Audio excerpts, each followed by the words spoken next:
Welcome, dear friends, to another series of short video lectures on certain key critical and literary concepts or topics. Besides discussing some major historical developments or occurrences that had profound impact upon the writing of literature, particularly the English literature. So I begin with discussing certain writings that were influenced by the two world wars which the world witnessed during the first half of the 20th century. So first I will talk about a new group of writers who emerged during the period immediately following the First World War. This generation is known as the lost generation. So first I talk about the lost generation. So by the end of the First World War, there emerged a group of American writers who were very prominent during the 1920s, and these writers were generally disillusioned by their war experiences, and they were frustrated by the American culture and the puritanical repressions which the society upheld. They were termed the lost generation, first by Gertrude Stein, who is believed to have told Mr. Ernest Hemingway, "You are all a lost generation."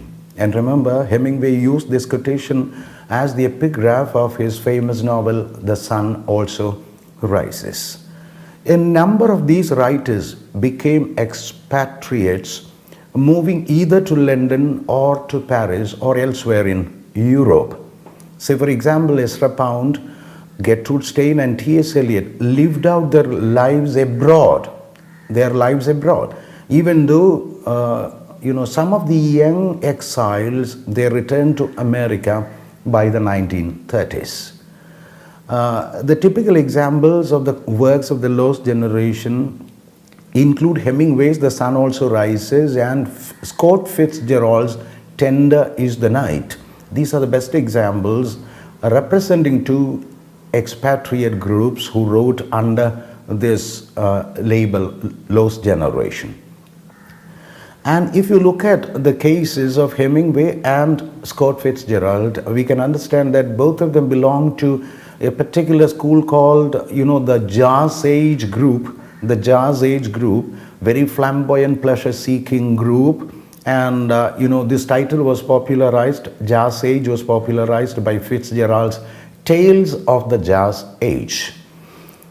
Also, the first generation war poets, they are also having certain affinities, or their writings have certain affinities with the lost generation.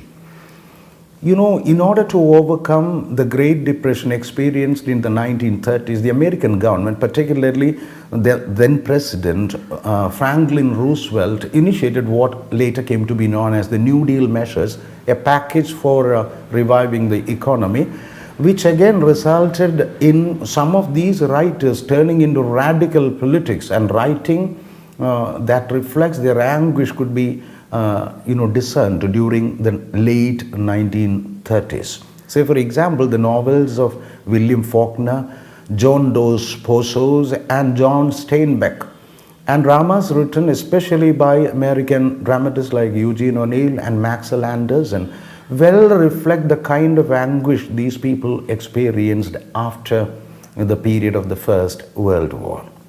That's all about the lost generation. Now I move to another generation of writers connected with the Second World War this time, who this group is better known as the Beat Generation.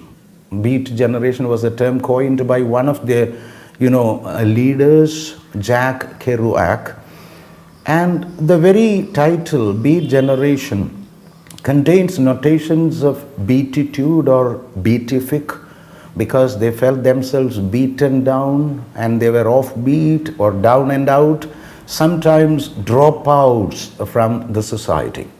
This is a term which denotes a group of American writers, especially poets of the late 1950s, who were clustered in two places of America, San Francisco and New York.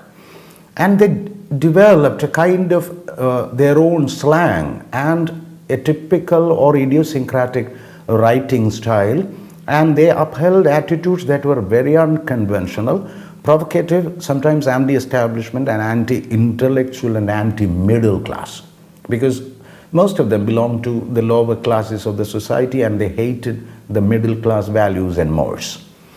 They were deeply influenced by the jazz music, Zen Buddhism, and Christian and Jewish mysticism. These writers led bohemian lifestyles connected with drugs, free sex, and permissive living.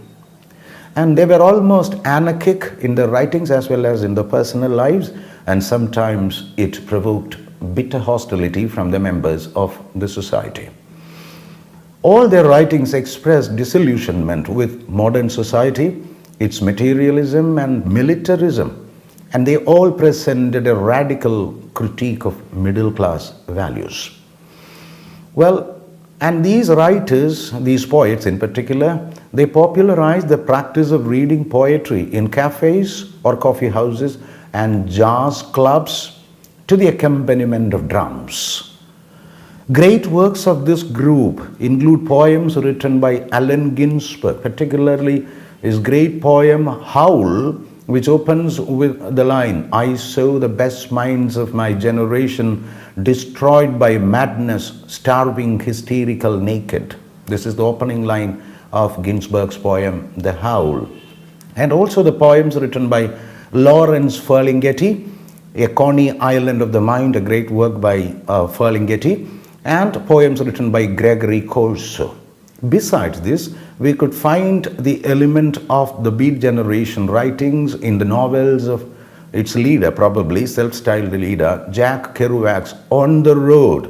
And there is something very special about this On the Road. It was famously written on a continuous roll of teletype. And it presents a world of dropouts from the American society, the post-war society. And also the novelist William Burroughs, his famous work, The Naked Lunch, is a typical example of the writings of the Beat Generation. The writings of the Beat Generation produced tremendous impact on the development of popular culture or pop culture, particularly the emergence of counterculture in the form of hippies, and were influential in the student uprisings of the 1960s. That's all about the Beat Generation. Now the third group of writers connected with the World War, which I am going to tell you, is the Angry Young Men, which is a name applied to plays and novels written by a group of British writers, not American writers, British writers of the 1950s, the post-war period. The works expressed a kind of bitterness and social disillusionment. The term is actually taken from the title of the autobiography of Leslie Paul, which was titled Angry Young Man, 1951. The term describes the nature of the protagonists and authors of works like Kingsley Amis' Lucky Jim and John Osborne's Look Back in Anger, whose protagonist Jimmy Porter is the prototypical angry young man. But both of them, both Osborne and Amis, they denounced the term what is called angry young man. Other writers include Colin Wilson, the novelist, the celebrated author of The Outsider, John Brain, his Room at the Top, and of course John Wayne's Hurry On Down. These are major works connected with the angry young men of the 1950s. Alan Sillitoe is another writer, a famous writer, who wrote Saturday Night and Sunday Morning and The Loneliness of the Long Distance Runner. These are two great works connected with Alan Sillitoe, which can be a typical example of the angry young men and their writings. All these writers, they question the value of idealistic commitment in a world that appears to lack any worthwhile causes. Also, they challenged the bourgeois ethic of their society, the society of the 1950s or the early 60s. And these writers developed a new kind of hero, better say an anti-hero, who rebels against the establishment, rails against its constraints, and strives for individual freedom. They did not develop, at the same time, they did not develop a new kind of aesthetic or style of writing. Rather, they followed the traditional methods and forms and styles in their novels and plays.